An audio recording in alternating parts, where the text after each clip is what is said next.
Sir, ಮೊದಲನೇದಾಗಿ ತಮ್ಮ ಈ ಒಂದು ಪ್ರತಿಭಟನೆ ಅಥವಾ ಏನು ಸತ್ಯಾಗ್ರಹ ಇದರ ಮುಖ್ಯ ಉದ್ದೇಶ ಏನು ಸರ್?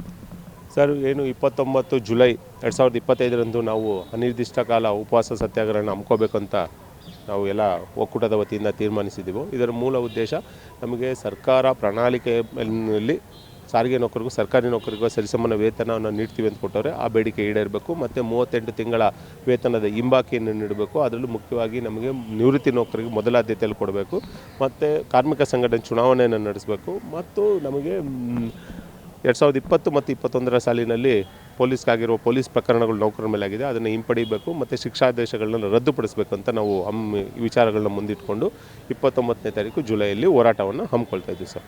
ಓಕೆ, ಈ ಮೊದಲು ಸರ್ಕಾರಕ್ಕೆ ತಾವು ಈ ವಿಚಾರವಾಗಿ ತಿಳಿಸಿದ್ರಿ, ಆದರೂ ಈಗಾಗಲೇ ಏನು 29ಕ್ಕೇನೋ ತಾವು ಒಂದು ಸತ್ಯಾಗ್ರಹವನ್ನು ಇಟ್ಕೊಂಡಿದ್ದೀರಾ, ಏನು ಉಪವಾಸ ಸತ್ಯಾಗ್ರಹವನ್ನು ಇದಕ್ಕಿಂತ ಪೂರ್ವವಾಗಿ ಸರ್ಕಾರ ಸ್ಪಂದಿಸಿದ್ರೆ ತಾವು ಕೈ ಬಿಡ್ತೀರಾ ಅಂತ ಹೇಳ್ತಾ ಇದ್ದೀರಾ. ಬಟ್ ಈಗಾಗಲೇ ಏನಾದರೂ ಸ್ಪಂದನೆ ಮಾಡಿದೆಯಾ ಅಂತ? ಸರ್, ಇನ್ನೂ ಅದ್ರ ಬಗ್ಗೆ ಇನ್ನೂ ಯಾವುದೂ ಮಾಹಿತಿಗಳು ಬಂದಿಲ್ಲ ನಮಗೆ. ಆದರೆ ಮೀಟಿಂಗ್ ಮಾಡಿಸ್ತೀವಿ ಅನ್ನೋದು ವಿಚಾರನ ಅಧಿಕಾರ ವರ್ಗದಿಂದೆಲ್ಲ ಹೇಳ್ತಾ ಇದ್ದಾರೆ. ಸೊ ನಾವು ವೆಯ್ಟ್ ಮಾಡ್ತಾಯಿದ್ದೀವಿ ಸರ್. ನಮಗೆ ಸರ್ಕಾರಗಳ ಮೇಲೆ ಒಂದು ಕಡೆ ನಂಬಿಕೆನೂ ಇರಬೇಕಲ್ಲ, ಇದೆ. ಏನೋ ಬೇಗ ಒಂದು ಸಭೆ ಆಗಿ ಇದಕ್ಕೆ ಸೌಹಾರ್ದ ರೀತಿಯಲ್ಲಿ ಇತ್ಯರ್ಥ ಆದರೆ ನಾವೇನು ಸುಮ್ಮನೆ ಹೋರಾಟ ಮಾಡಬೇಕು ನಮಗೂ ಆಸೆ ಇಲ್ಲ. ಸೊ ಇತ್ಯರ್ಥ ಆದರೆ ನಾವು ಹೋರಾಟವನ್ನು ಕೈ ಬಿಡ್ತೀವಿ, ಇಲ್ಲಾಂದರೆ ಅನಿವಾರ್ಯವಾಗಿ ನಮಗೂ ವಿಧಿ ಇಲ್ಲದೆ ನಾವು ಹೋರಾಟವನ್ನು ಮಾಡೇ ಮಾಡ್ತೀವಿ ಸರ್.